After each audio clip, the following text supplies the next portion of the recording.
হরে কৃষ্ণ, রাধাসখী রান্নাঘরে আপনাদের সবাইকে স্বাগতম। তো আজকে আমরা ভগবানের জন্য তৈরি করছি মচমচে পুলি পিঠা। তো মাত্র 5 মিনিটে কিভাবে এই পুলি পিঠাটি করা যায় তাই আপনাদের সাথে শেয়ার করছি। তো এখন শীতকালে সবাই আমরা ঘরে প্রায় প্রতিদিনই কিছু না কিছু পিঠা তৈরি করি। তো একদিন আপনারা এইভাবে করে দেখবেন। তো এখানে আমি ময়দা নিয়ে নিয়েছি 3 কাপের মতো, আর এখানে দিয়ে দিয়েছি পরিমাণ মতো লবণ। আর লবণটা দিয়ে ভালোভাবে মেখে নিয়ে এরপর আমি এখানে দিয়ে দিয়েছি 3 টেবিল চামচের মতো সয়াবিন তেল। আর তেলটা দিয়ে আমি খুব ভালোভাবে মাখাবো। আর এমনভাবে মাখাবো মানে তেলের পরিমাণটা কীরকম হয়েছে এটি আপনারা বুঝবেন যখন আপনারা তেলটা মাখানোর পর হাতে মুঠ করলে মুঠটা অনেক শক্ত একটি মুঠ হবে, তবে চাপ দিলে ভেঙে যাবে। ওই রকমভাবে তেলটা দিতে হবে। তো আমি এখানে 3 কাপ ময়দার সাথে আমি 3 টেবিল চামচ তেল দিয়েছি। তো এই পরিমাণটাই পারফেক্ট হয়। তো আপনারা ওইভাবে করে দেখবেন। তো খুব ভালোভাবে তেলটা ময়দার সাথে মিশাতে হবে। আমরা খামিটা যত ভালো করব আমাদের পুলি পিঠাটা ততটাই মচমচে হবে। তো এই যে এখানে এখন আমি দিয়ে দেব সাধারণ নর্মাল যে জল, ওই জলটা দিয়ে দেব। দিয়ে এখন আমি একটা সুন্দর ডো তৈরি করব। বেশি একটা শক্ত না নরমও না। এই যে ডোটা তৈরি করেছি, আর আমি ডোটা 15 মিনিটের মতো ঢেকে রাখবো। আর এই মাঝখানে আমি এখানে পুরটা তৈরি করব। তো সাধারণত সবাই কিন্তু পুলি পিঠার পুরটা কিন্তু রান্না করে গুড় কিংবা চিনি যাই হোক, কিন্তু আমি এখানে কাঁচা নারকেল আর চিনি দিয়ে এই পুরটা তৈরি করব। তো আমার মা এইভাবেই করে থাকে।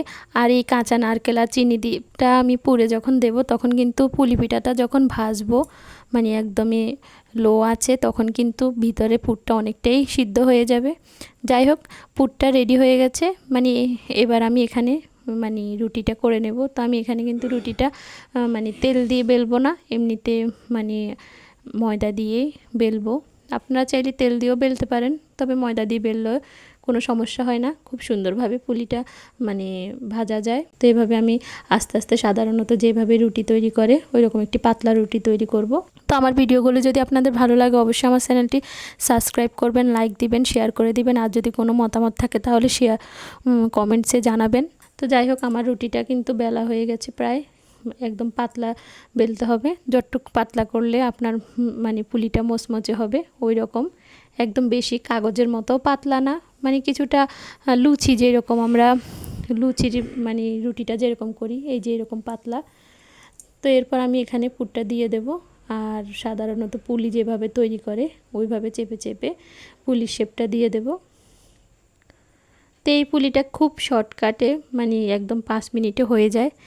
যখনই আমাদের পিঠা খেতে ইচ্ছে করবে তখনই এভাবে তাড়াতাড়ি তৈরি করে ভগবানকে অর্পণ করে আমরা এইভাবে পিঠা প্রসাদটি পেতে পারি। তো আপনারা একবার করে ভগবানকে দিবেন। তো এভাবে আমি সবগুলা পুলি কেটে নেব। তো বিকালের জল খাওয়ার কিংবা সকালের জল খাওয়ার যে কোনো সময়ে এই পুলিটা তৈরি করা যায়, একদম সহজে, খুব শর্টকাটে। তা আমি এভাবে সবগুলো পুলি কেটে নেব। আর কাটার পরে খুবই সুন্দর করে ভেজে নেব পুলিগুলো। তো আপনারা চাইলে পুলি পিঠাগুলো অনেক রকম ডিজাইন করেও করতে পারেন। তো আসলে আমি আর ডিজাইন করিনি, এরকম লম্বা লম্বা করে। তো আর একটু ছোট ছোট করেও করতে পারেন, কিন্তু আমার থেকে মনে হয় যেন ভাজি পুলিগুলো এরকম লম্বা লম্বা আকারের হলেই সুন্দর লাগে।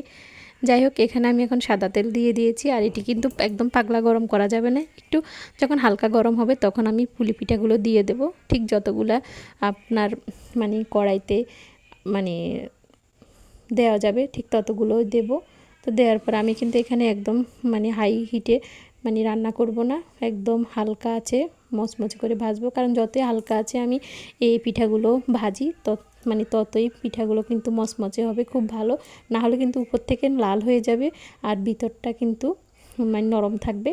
আর এই পুলি পিঠাটা আপনারা 2 দিন রেখে খেতে পারবেন, যেহেতু এই পিঠাটার ভিতরের পুরটা কিন্তু আমরা রান্না করে দিইনি, কাঁচাই দিয়েছি। এই কারণে এটি শর্টকাটে রান্না করবেন, আবার শর্টকাটে প্রসাদ পাবেন।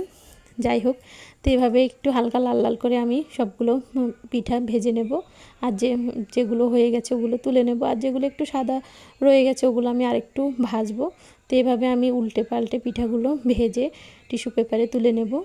এই যে দেখুন কত সুন্দর হয়েছে পিঠাগুলো, অনেক মচমচে। আপনারা একদিন করে দেখবেন। তো এরপর আমি এটি ভগবানকে অর্পণ করেছি আর সবাই মিলে আস্বাদন করেছি পরম সুস্বাদু কৃষ্ণ প্রসাদ। হরে কৃষ্ণ, ধন্যবাদ।